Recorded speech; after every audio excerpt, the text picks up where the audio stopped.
여러분 안녕하십니까. 라이언킨즈의 연아입니다.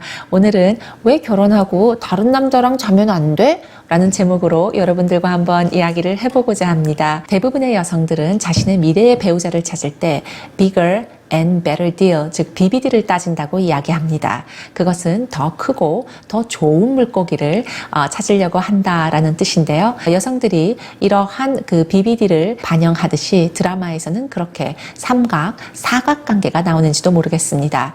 여러 남자를 두고 저울질을 하는 그러한 여성들의 모습을 판타시로 그린 것이죠. 왜 결혼하고 다른 남자랑 자면 안 돼? 라는 물음을 들으시는 남성분들은 아니 그럼 무슨 미친 질문을 하는 여자가 있어? 라고 생각하실지도 모르겠습니다. 하지만 모든 여성들이 그런 것은 아니겠지만 많은 여성들이 우리가 드라마를 봐도 알듯이 그러한 판타시를 가지고 있는 것이 사실입니다.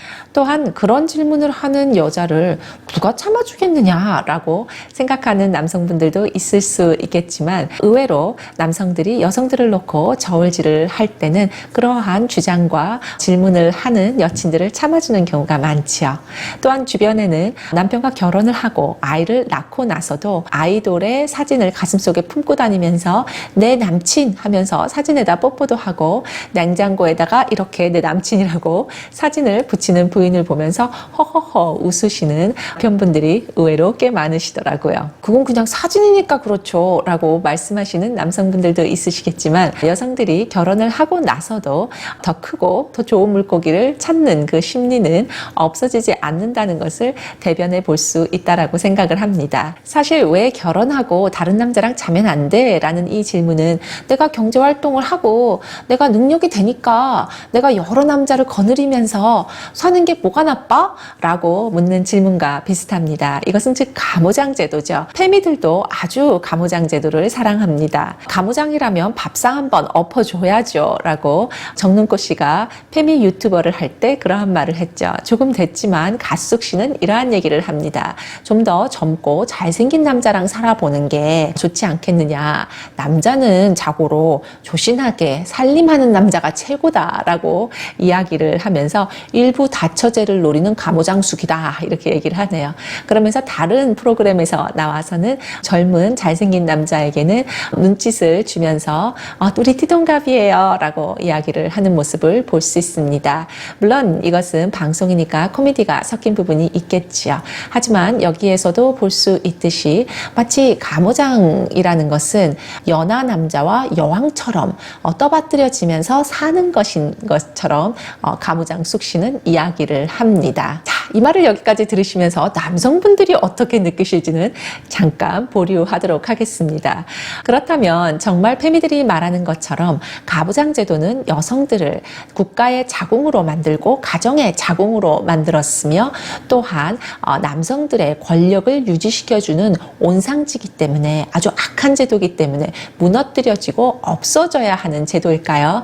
오늘 가부장 제도에 대한 진실 세 가지를 한번 저와 같이 알아보시겠습니다. 가부장 제도의 진실 첫 번째입니다. 일부 일처제의 가부장 제도는 남성과 여성에게 모두 좋은 제도입니다. 물론 일부 일처제의 결혼의 약속은 많은 의무를 서로 나누는 것이라고 할 수 있습니다. 하지만 그 속에서는 가장 중요한 것 중에 하나는 내가 이 배우자 이외에는 다른 사람과 성관계를 가지지 않겠다라는 약속이 굉장히 크지요. 그리고 그 약속이 깨어졌을 때 이혼으로 치닫게 되는 경우가 많이 있습니다. 여성들은 뱃속에 자신의 아이가 있기 때문에 본능적으로 이 아이가 나의 유전자를 가지고 있다라는 것을 알지요. 하지만 남성들 같은 경우는 자신이 거의 20년이 넘게 많은 자원과 에너지를 투입해 가면서 길러야 하는 이 아이가 자신의 유전자를 갖고 있는 자신의 혈통을 가지고 있는 아이라는 것을 확실히 할 필요가 있었습니다. 그러한 의미에서 일부 일처제의 가부장 제도는 여성에게도 이득입니다. 여성이 임신을 하고 아이를 낳고 기를 때 아이가 어릴 때는 경제활동을 하기가 어렵죠. 그때 남편이 물질을 공급을 해주고 또한 여성과 아기의 안전을 공급을 해줍니다. 대부분의 주부들은 남편의 월급을 80% 생활비로 가져간다고 합니다. 또한 일부 일처제의 가부장 제도는 노후에 영적으로 또 정신적으로 유대감을 나눌 수 있는 가족 구성원을 가지게 되는 것이 것입니다. 미운정으로 사셔도 말이죠. 아버지와 많이 싸우셔도 다른 사람들이 나의 남편을 욕한다 그러면 또 어머니들이 참으실 수 없는 것이죠. 그와 반대로 가무장제도를 한번 볼까요? 세계에서 유일하게 가무장제도를 하고 있다는 중국 원난성의 모씨족의 예를 한번 들어보도록 하겠습니다. 이 모씨족은 여성들이 바로 혈통을 이어간다고 합니다. 그렇게 한 남자랑 같이 쭉 사는 것이 아니라 낯선 남자들과 원나잇을 한 후에 임신을 하고 여자아이들이 그 모씨족의 혈통을 이어간다고 합니다. 어머니 나라라고 거창한 제목이 붙여진 이곳에는 여성들이 진정한 사랑을 할 수 있는 남자라고는 없으며 자신이 낳은 아이의 아버지가 누구인지도 모른 채 여자들끼리 모여서 대를 이어가면서 사는 것입니다. 여러분들은 어떻게 느끼실지 모르지만 이 거창한 이름과는 달리 참으로 쓸쓸한 곳이라는 생각이 드네요.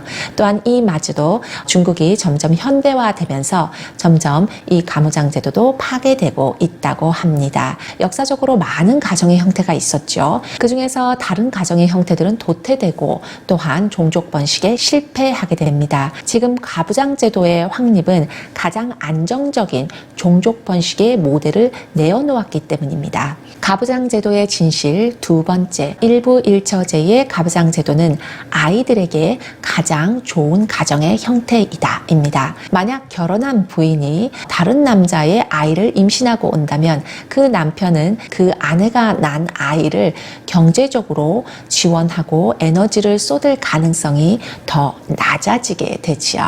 통계적으로 보아도 생물학적인 아버지가 생물학적인 자녀에게 가장 많은 경제적인 지원을 한다고 합니다. 페미들이 말하는 가무장제도의 현대판에서 가장 가까운 가족의 형태는 싱글맘 어머니의 동거남 가정이 아닐까 합니다. 그런데 이러한 가정의 형태를 보면 생물학적인 부모 밑에서 자라는 아이들보다 20배 성적 학대가 심하며 30배 육체적 학대가 심하다고 합니다. 또한 평범가정의 엄마들은 남자아이가 10대가 되기 시작하면서 남자아이의 롤모델이 되기는 참 어렵습니다. 물론 좋은 어머니상은 아들들에게 좋은 영향을 끼칠 수는 있습니다. 하지만 남자아이들은 어머니를 멘토로 삼으면서 자신의 미래의 삶의 방향을 잡아가지 않습니다. 어떻게 수염을 깎아야 하는지, 자신의 속력을 어떻게 해야 하는지, 미래의 직업의 인맥은 어떻게 구축해야 하는지 등등 남자아이들은 그런 것을 배울 수 있는, 자신들이 존경할 수 있는 강하고 멋진 남성상을 닮아가기를 원합니다. 우리가 모두 알고 있듯이 아이들은 자신의 생물학적인 아빠와 엄마 밑에서 자라는 것이 가장 좋습니다. 그리고 그 환경을 바로 제공하는 것이 일부 일처제의 가부장제도입니다. 가부장제도의 진실 세 번째입니다. 같은 가부장이라는 이름을 쓰고 있지만 포식자적인 이슬람의 일부 다처제의 가부장제도와 일부 일처제의 유대 기독교의 가부장제도는 다릅니다. 이슬람 제도의 일부 다처제의 가부장 제도를 보면요. 평균 4명의 부인과 8명의 자녀를 낳습니다. 만약 여성이 강간을 당하면 그 강간 당한 것을 목격한 3명의 남성이 그 여성을 위해서 증언을 해줘야지만 그 여성이 무죄가 풀리게 됩니다. 또한 자신이 강간을 당했는데도 불구하고 그 아버지가 그것을 수치스럽게 생각해서 그 딸을 명예살인을 하면 그것이 묵인이 됩니다. 부인이 어떠한 이유로든지 성관계를 거절하게 되면 먼저 말을 해서 그래도 부인이 계속 거절한다면 남편은 부인을 합법적으로 슈리아법에 의해서 때릴 수 있습니다. 이슬람 TV에서는요, 남편한테 맞았을 때 어떻게 그 멍을, 얼굴의 멍을 가리는지 그러한 메이크업도 가르쳐 준다고 합니다. 마호메트의 9명의 부인 중에서 그가 가장 사랑했다고 알려진 아내 아이샤. 아이샤는 중년이 된 마호메트와 6살에 결혼을 합니다. 그리고 9살부터 그렇게 성관계를 하게 되죠. 이슬람 경전에서는 바로 이러한 아이샤와 마호메트가 목욕탕을 중간에 놓고 이렇게 장난을 하는 그러한 제목이 아주 아름다운 사랑이라고 이야기하는 장면까지도 나옵니다. 아동 신부의 허가, 이것은 바로 부모가 자신의 딸을 파는 문화입니다. 또한 소성애가 합법적으로 이루어지고 있는 문화인 것이죠.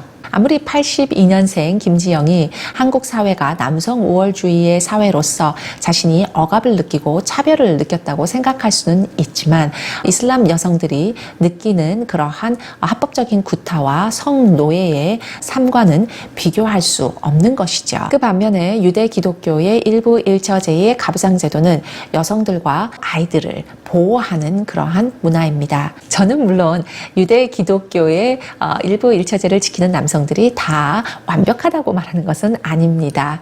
하지만 적어도 여성을 합법적으로 구타할 수 있다라고 허락해주는 이슬람의 슈리아법과는 달리 유대 기독교에서는 토라와 성경에서는 여성과 아이들을 사랑으로 대하라는 계명이 적어도 있습니다. 정말 재미있는 것은 페미들은 이러한 여성 탄압의 여혐의 가장 극치를 달리고 있는 이슬람의 가부장 제도에서는 침묵을 합니다. 그러면서 오히려 일부 일처제의 유대 기독교의 가부장 제도의 타파에만 열을 올립니다. 아니, 오히려 페미와 이슬람은 정말 찰떡궁합의 절친입니다. 시위 때마다 나와서 여성 인권을 보호하고 그리고 가부장 제도를 타파하자 이러면서 같이 소리도 지르고 그럽니다. 이슬람과 페미 정말 여기도 베스트 프렌드 탄생. 페미들이 주장하는 가부장 제도를 살펴보면 여성들을 학대하고 이용하는 이슬람의 일부 다처제의 반대의 개념의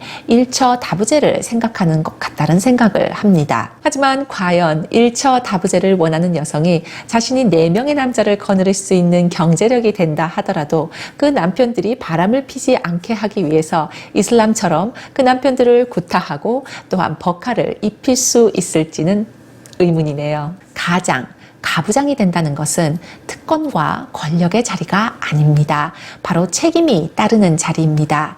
가부장, 즉 가장이 된다는 것은 자신이 돈을 벌지 않으면 가족 구성원들이 머리가 누울 수 있는 곳조차 없으며 또한 자신이 벌지 않으면 식탁 위에 음식이 놓여질 수 없다는 것을 그 책임을 직시하는 그러한 자리입니다. 만약 도둑이라도 집에 들어오게 되면 목숨을 걸고 가정을 위험으로부터 지켜내는 그러한 자리입니다. 가모가 된다는 말은 가장이 된다는 말입니다. 가모장제가 여성이 특권과 권력을 가정에서 휘어잡고 누리는 제도라고 생각하는 페미들은 참으로 비성숙하고 어리석기 짝이 없습니다.